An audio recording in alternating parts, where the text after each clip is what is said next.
Welcome to the Nagual zone. I'm Anaam. Let's dive straight into it. A user called New Reality TV, in a video I did called The Toltec View of Self-Love. Links coming up. Check out that comment. Check out the video. It's a long comment. Read it for yourself. In there he says, can you comment on the state of mind as described by Castaneda and set in those four principles: ruthlessness, cunning, patience, sweetness. Now that sounds great, doesn't it? It sounds amazing when we read this stuff. Ruthlessness, cunning, patience, sweetness.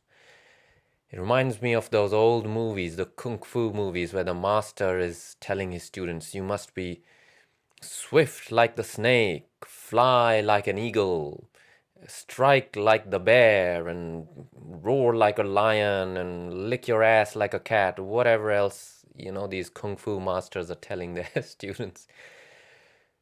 This reads amazingly, right? In real life, what are you going to do with this? What the hell are you going to do with this? How are you ever going to know when to be ruthless? Ruthless. How are you going to know when to be cunning? What the hell is a cunning? What's a cunning man? Patience, sweetness. So I wanted to make this video to remove the bum fluff from the Toltec system. The bum fluff has to go. And you've got to look at things in terms of reality, not what panders to your sense of the romantic. Carlos Castaneda was a flawed genius. And it's very important to remember that, so that you can start to develop a sense of the real rather than a sense of the romantic. The machine mind indoctrinates the average man in the romantic. As far away from reality as you can get, that's as easy you are to control and manipulate and do the bidding of the machine mind, because it'll dangle the carrot of the romantic in front of you, and you'll just, like a little puppy, just start running towards that. Well, puppies don't run towards carrots, do they? No reflection on the user who made this comment, of course not. I value each comment that you make, and this is a particularly good one. That's why I'm making the video. It gives me an opportunity to tell you guys that these things, these principles, they sound good in the academic world. When you're reading as words, they sound amazing. In reality, there's no way anyone could live their life like this. Think about it. Just really think about it. How are you going to hold a long-term relationship with a woman by being ruthless, cunning, patient, and sweet? You'll just become a manipulative bastard. That's what you'll end up becoming. Okay. Now, taking all this in context, the only way these four principles can work, and they will only work for a warrior, a Toltec warrior, is if there's prerequisites that have been prepared, if the ground has been prepared with proper soil first. And then why would you want to be ruthless, cunning, patient, and sweet? Why be bothered? Why are we focusing on this? I'll tell you why. Remember what I've been saying all along.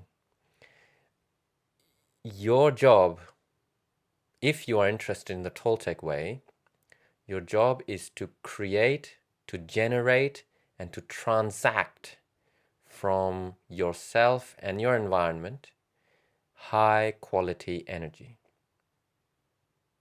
High quality energy. There are videos where I've described what high quality energy really means. You can go ahead and watch those. So that will answer the why of these principles. Now you could ask, how is being ruthless gonna generate for me high quality energy? How is being cunning gonna do that? Patience is an easy one. Sweetness is an easy one, right? Ruthlessness and cunning have a prerequisite, patience as well. In order to use these principles to be able to generate high quality energy in your life, remember that for a warrior, two things are at an absolute premium. Absolute premium. Can't get enough of these two things. One is high quality energy. You can always use more high quality energy. Always. Can't get enough of it.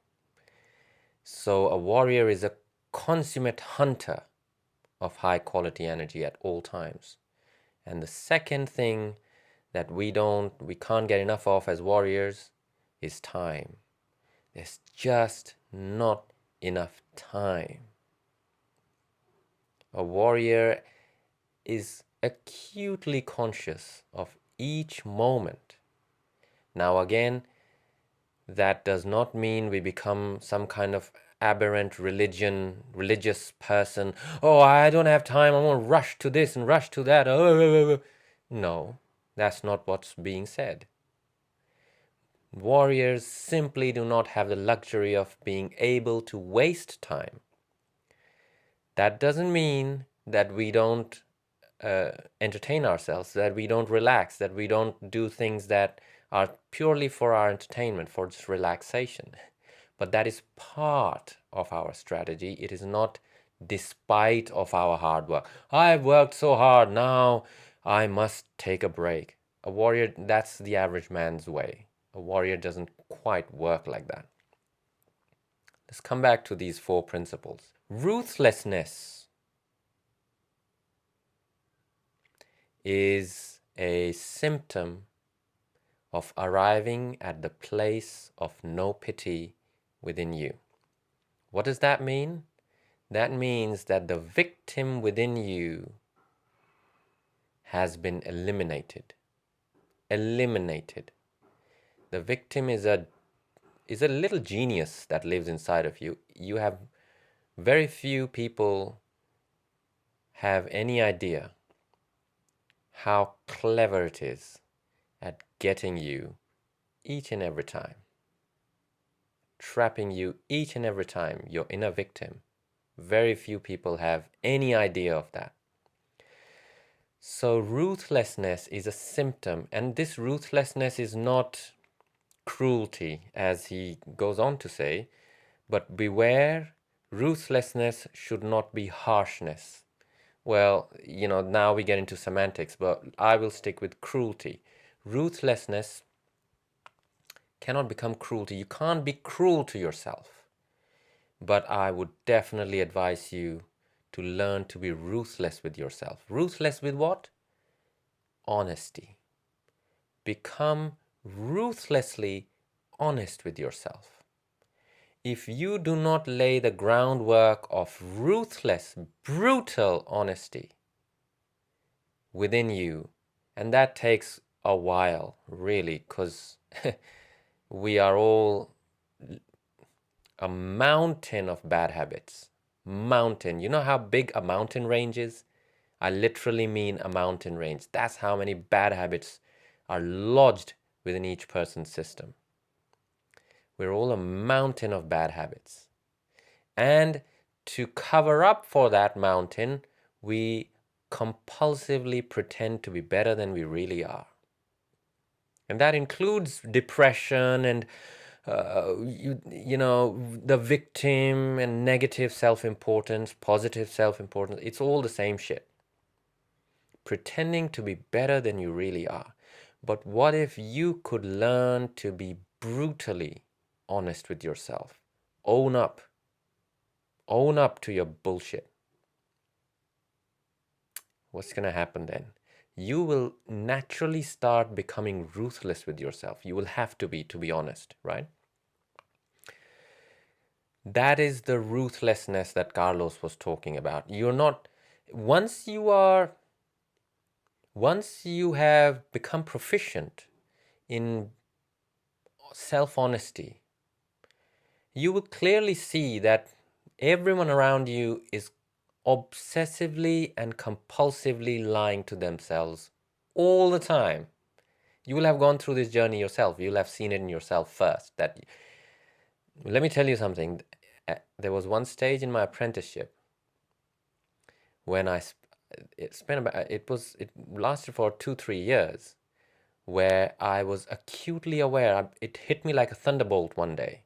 Slowly, initially it was like, oh yeah, I lie a little bit here to myself and to others.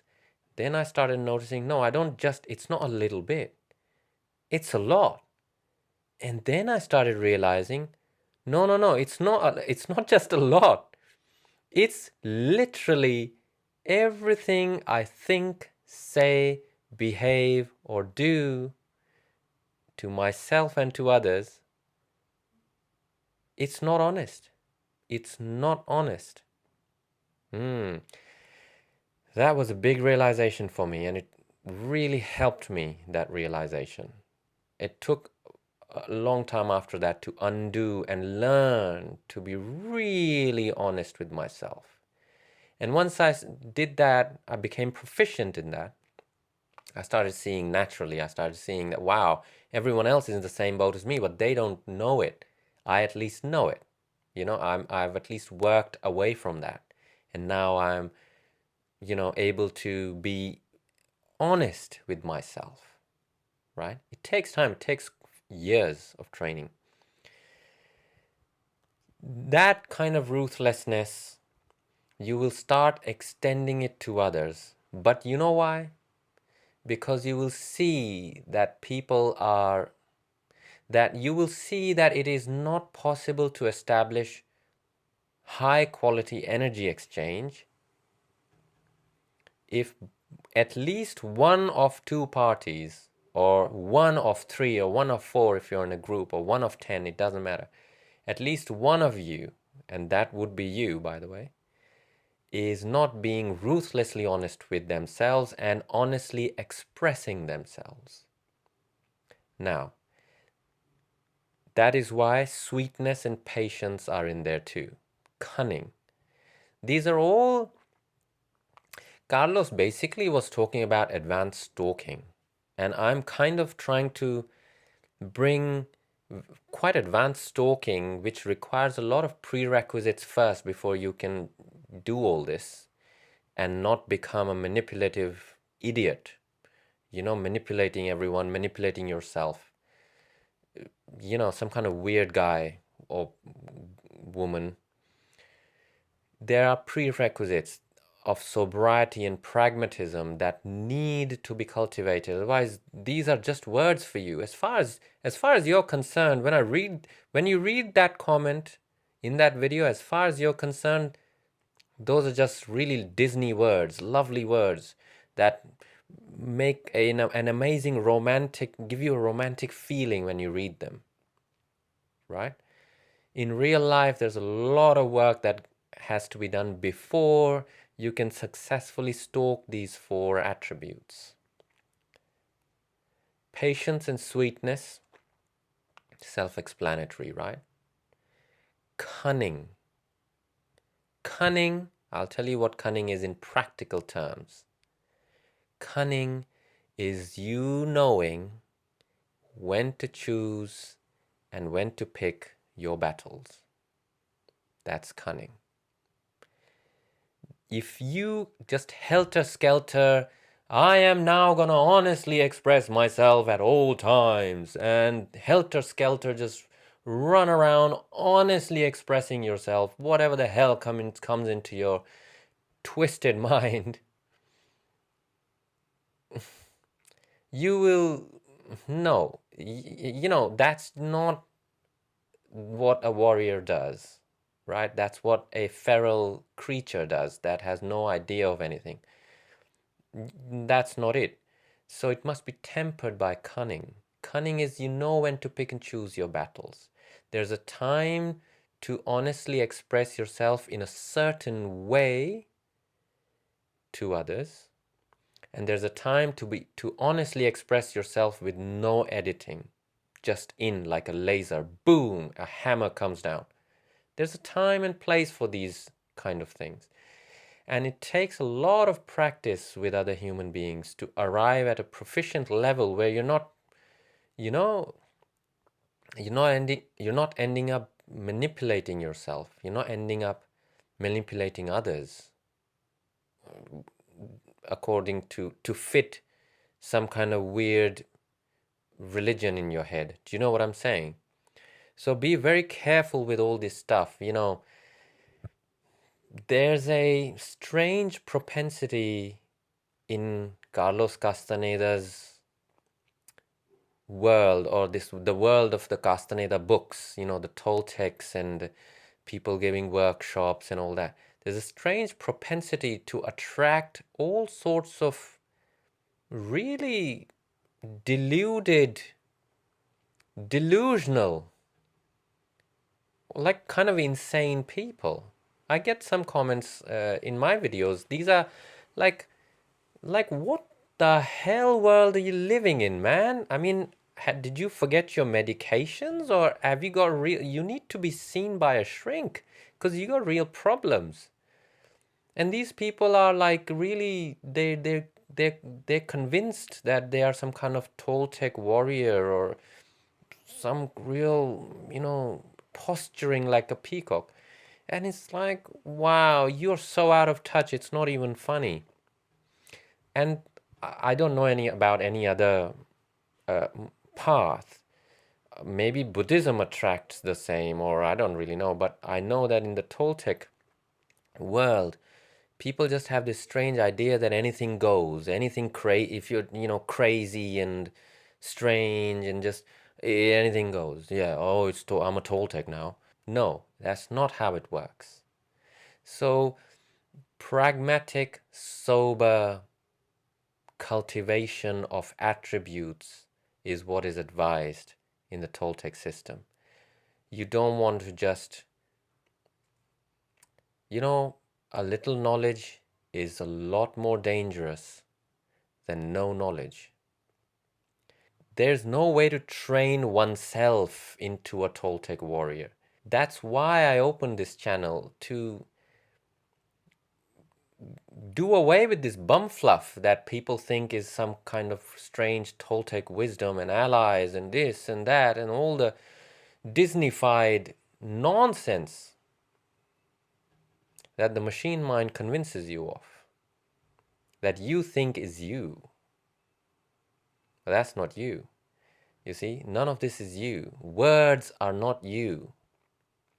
What would happen if you thought of yourself without words?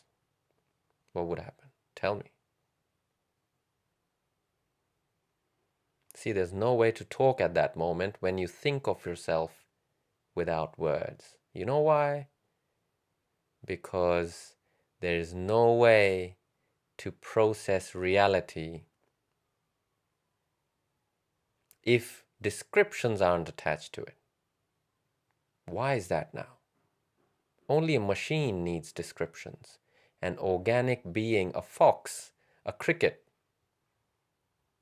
a robin, a seagull, they don't need descriptions. They simply are, and that's it. And believe me, they enjoy life a lot more than the average man does. On that note, hope this little bit of a ramble has helped clarify things, has helped take away the bum fluff. I don't know why I'm even using the word bum fluff. But there you go, bum fluff. Let me know what you think in the comments below. What do you think about the romantification of the Toltec? What do you think of what actually works in real life and what feels so romantic to us? Let me know your thoughts. Walk in freedom. See you in the next video. Bye for now.